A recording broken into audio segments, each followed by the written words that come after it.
melakukan apa? Melakukan apa? Pengukuran pada penguat daya kelas A. Oke.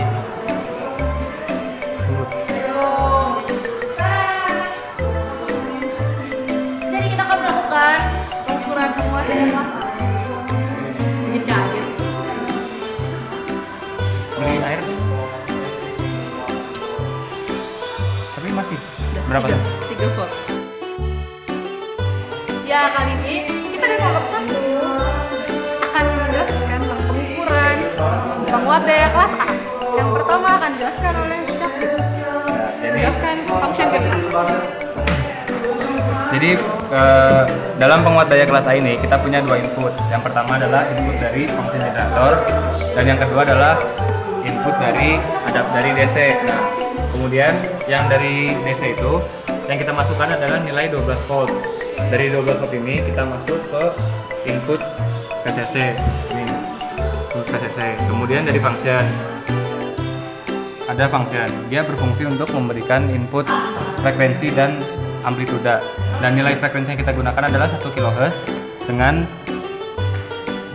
nilai amplituda 2 VPP. Kemudian masuk ke rangkaian. Nah, dari rangkaian ini input dari function masuk, kemudian menyalur ke kaki basis. Nah, selanjutnya selain input dari function generator, penguat kelas A ini mempunyai input dari DC adaptor, yaitu DC adaptor yang kita gunakan adalah 12 volt dengan polaritas positif. Nah, setelah masuk ke rangkaian, output yang dihasilkan itu akan kita ukur menggunakan osiloskop, di mana osiloskop ini digunakan untuk melihat sinyal keluaran dari rangkaian penguat kelas A ini. Bisa dilihat dari VPP yang dimasukkan 2 volt, keluarannya yang di sini adalah 3,12 volt.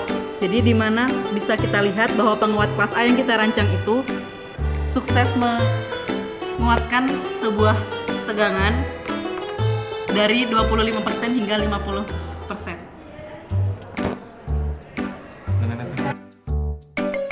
Baik, sekarang untuk selanjutnya kita akan melakukan variasi pada frekuensinya. Tadi di awal frekuensinya itu 1 kHz. Nah, sekarang akan kita rubah ke 2 kHz. Bisa dilihat 2 kHz. Lalu di amplitudenya tetap ya 2 VPP. Nah, dari 2 kHz ini dia akan masuk ke rangkaian ini dan akan mengeluarkan output di osiloskop yang akan dijelaskan oleh rekan saya. Jadi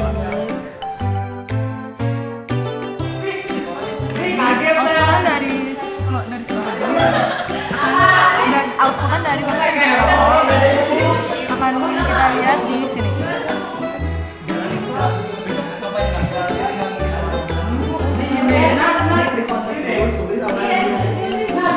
Bisa dilihat VPP-nya.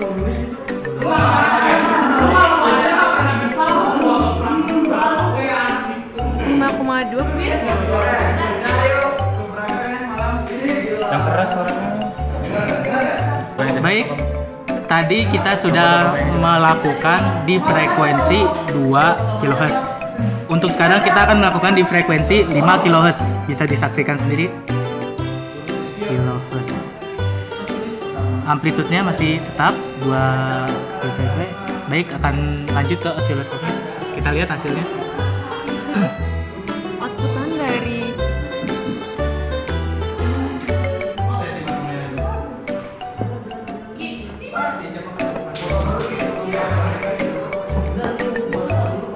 Nah, selanjutnya setelah frekuensi yang kita gunakan dirubah menjadi 5 kHz, nilai VPP-nya semakin naik lagi, yaitu sebesar 7,28 volt.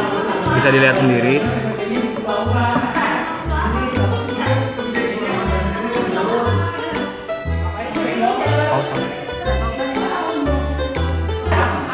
Oke, ini variasi frekuensi yang terakhir, yaitu frekuensi di 10 kHz. Tadi kan di 5 kHz, sekarang akan kita lakukan di 10 kHz.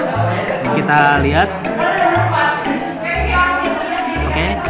Dengan amplitude masih tetap ya 2 VPP. Oke. akan kita lihat dari function generator outputan pada osiloskop.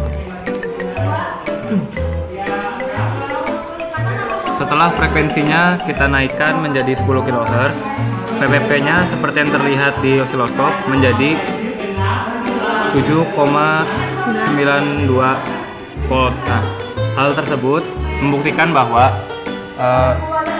perbandingan dari frekuensi dengan VPP tersebut yaitu saling berbanding lurus.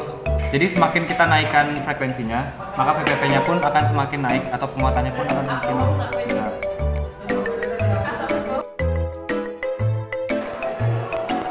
Sekian laporan dari kelompok kami. Kalau ada kurangnya mohon dimaafkan. Kalau ada lebihnya bisa diberikan majalah. Assalamualaikum warahmatullahi wabarakatuh.